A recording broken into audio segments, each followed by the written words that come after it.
Hola, hola. My name is Ramon. I'm a cosmetic chemist, an esthetician, and lover of all things sunscreen, especially Korean sunscreen. If you didn't see my last video on the COSRX Vitamin E Vitalizing Sunscreen, I mentioned that I had a bunch of new launches from Korean skincare brands in the sunscreen department, and thus that means I have a lot of content coming out reviewing Korean sunscreens. And today is exactly that. We're talking about the new Dear Klairs, what is this one? The All-Day Airy Sunscreen, SPF 50+, PA4+. This is Dear Klairs' first sunscreen launch since Sunscreengate 2020. This was much anticipated, highly requested, and therefore my expectations of this are high. But again, before I get into it, as I mentioned, go check out my review for the COSRX Vitamin E sunscreen, and also down below in the comments section, let me know what other recent Korean brand sunscreen launches are you super interested in that I should review, that I should get my hands on. I have a lot coming, so make sure you subscribe to see when those go live. But I also want to see what you're excited about. So getting into it, again, this is from Dear Klairs, their All-Day Airy Sunscreen. Marketing on this is that it's light as air and strong against the sun. This gentle yet powerful organic sunscreen is fitted with SPF 50+, PA4+ for sun protection. It contains purslane and ginger extracts for soothing and hydrating effects. Lightweight texture absorbs quickly into the skin, leaving no white cast. We'll talk about that. Formulated without essential oils, this product is suitable for sensitive skin. Their main marketing behind this, if you look at their press release, is that it is basically, they want it to be truly weightless, not sticky, not greasy, no white cast, and really focusing on hydrating and moisturizing and soothing the skin. This retails for, let's say like high teens, low 20s. This is 50 ml, so very run-of-the-mill sunscreen size. Being a chemical sunscreen, I'm gonna be using my 6Fs testing rubric, which means I'm gonna be talking about the feel, finish, filters, formulation, fragrance, and foundation wear. Let's get into the application. For my applications for sunscreen, I always measure it out. I use my little scale and I always measure into a 1/4 teaspoon just to see what volume the sunscreen takes up, because sunscreen, as we know, is dosage based. I've measured my face. I know an estimate of what my face surface area is, and therefore I know about how much sunscreen I need to wear for my face size. If you want to know how much sunscreen that you need to wear for your face size, I'll have a card for video right up here. So talking about the feel, it is a lightweight gel cream texture, as I mentioned. So it's not going to be heavy, greasy emollient. That being said, I did feel it on my face. It's a moisturizing texture, fundamentally. It's not supposed to be something that's like super lightweight. There is no alcohol in this, so it's not something that to me is in the same vein as like the Biore Watery Essence or my Holy Grail Eucerin, but it's in no way greasy and emollient like the COSRX one I just reviewed. So on the face, it is airy, as in the name, but in terms of the finish of it, I do notice there's a dew. There's a radiance, there's a glow. It's like a natural, healthy, moisturized glow. It's not greasy, I'm going to stress that point, but there's a radiance to it, so it's not matte. So if you have oily skin and you want a matte sunscreen, this is not your girl. If you have dry skin and you want a very moisturizing sunscreen, this is also not your girl necessarily. So this is something you'd want to pair over a moisturizer. But that being said, it is really lightweight. It's a really nice, elegant Korean sunscreen texture. I think this is a really good formula overall for a Klairs relaunch, so I'm really excited about that. I was talking to my SPF BFF, Capricornian Skin, and basically he's like, I like this better than the Beauty of Joseon. I personally disagree. I find the Beauty of Joseon one to be a little bit more lightweight, leaning more to the gel side of gel cream, and also it's cheaper. So feel, lightweight gel cream, finish. It's a natural radiant glow that's not greasy, but it's not matte. Truthfully, I think this verges on being heavier than I would like for a gel cream. Like having put this on my hand and massaged it in, like I feel it on my hands. And I just remember the first time I put this on my face thinking I want this to be lighter. Like I can kind of feel this, but it's not heavy. It's just for a gel cream texture, richer than I would like. Getting into the filters of this, it's a Korean sunscreen, and it's a Korean sunscreen, not an FDA approved Korean sunscreen like the COSRX one. So filters for this, it's simple. Uvinol A+, polysilicone 15, Uvinol T150, and Tenosorb S to give you that broad spectrum SPF 50, PA4+. They did 3 third-party tests for this, 2 Korean, 1 international, both approved and verified above SPF 50. The international third-party one looks like it hit SPF of 69. So really good sun protection from that. It is not water and sweat resistant though, so just note that. And in terms of white cast, as the brand mentions, there's no white cast in this. None of the filters in this are going to leave a white cast. Also, there's no mattifiers in this that are going to leave a white cast. Julian, aka Commander 14, this is one he actually recommends and enjoys a lot. Very deep skin tone, no white cast on him. So do note this is deep skin friendly. Formulation points. So big things, it's alcohol and fragrance and essential oil free. Big things there. And that hits back to them wanting to market this more for like sensitive skin. This does have niacinamide, allantoin, adenosine, panthenol, aloe, licorice extract. Really great ingredients for soothing the skin, reducing redness. They also have some sort of cooling technology in this, allegedly, and I don't know what complex that is to pick that out, but that's something that they do market with this. They also have something, this is really interesting. So they have a complex in this called Barrier with a V.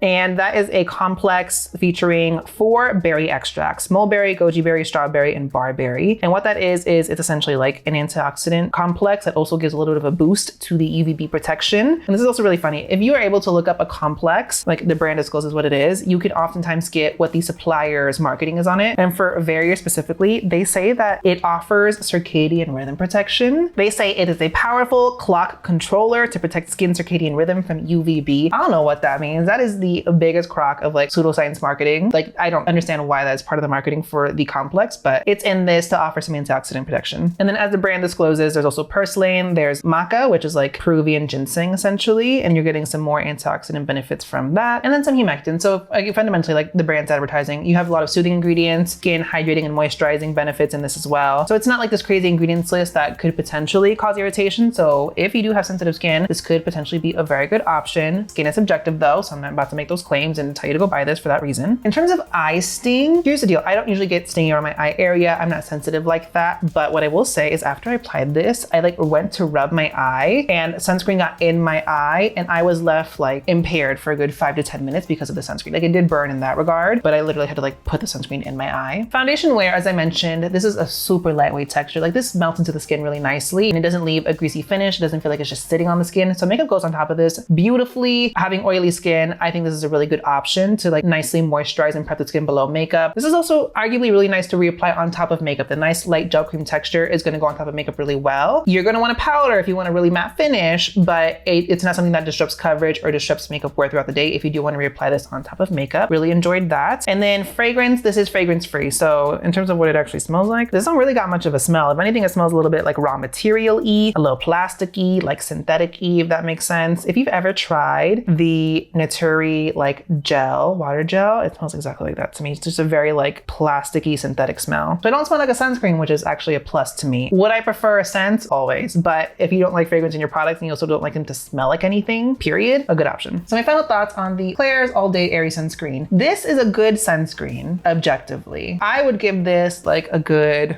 B plus, A minus, that kind of range. Because here's the deal. I'm going back to what me and Tony were talking about Capricornium skin, where he says he likes this better than the Beauty of Joseon. I like the Beauty of Joseon more. They're very similar formulas. To me, Beauty of Joseon is just like a little bit lighter. It gives me a more natural skin finish. This gives me more on the verge of a radiant skin finish. The thing is, Beauty of Joseon is cheaper and they're similar-ish formulas. This is not actually a Colmar sunscreen. I believe this is made by a manufacturer called Naukos. But considering the formulation things and whatnot, if you're looking for an alcohol fragrance-free sunscreen, I prefer Beauty of Joseon just for the price point. That being said, this does not have Tinosorb M. So if a white cast is a concern for you and you do have deeper skin, like I know for my friend Scamander, aka Julian, the Tinosorb M in the Beauty of Joseon sunscreen does cause a white cast. This, no chance of that. This will not leave a white cast. So that's something worth considering. But even just feeling my hand out after applying that, like I feel a moisturized finish. I feel something. And for me, that tactile, the sensory of it's what's really like preventing me from loving this. I think there's some really nice ingredients in this, like the soothing ingredients, the hydrating ingredients. This is going to be a more moisturizing texture. But overall, I just think there's other Korean sunscreens right now that I just like a lot more than this and that I'm really enjoying. Like there's all those sunscreens I bought while I was in Korea that I would reach for before I reach for this. This is not doing it for me, but it's not a bad sunscreen. It's just not doing it for me. But if you're looking for a Korean sunscreen that's alcohol and fragrance and essential oil free, that leaves the skin moisturized with a natural healthy glow. So you're not gonna get a matte finish, you're not gonna get a greasy finish. It's a moisturizing glow. This is definitely something that's worth considering. I do like this, I don't love this. And I paid money for this, so. But let me know down below in the comments section, what was your experience with this new Klairs sunscreen? Did you love it? Did you hate it? Did your ideas match mine or were they different? Sound off. Also let me know what other recent Korean sunscreen launches are you really hyped about that I should get my hands on and try out? Sound off. Don't forget to hit that subscribe button and notification bell so that you know when I post more skincare, sunscreen, and Fenty related content on my channel. Give the video a thumbs up and thanks for watching, guys. Bye.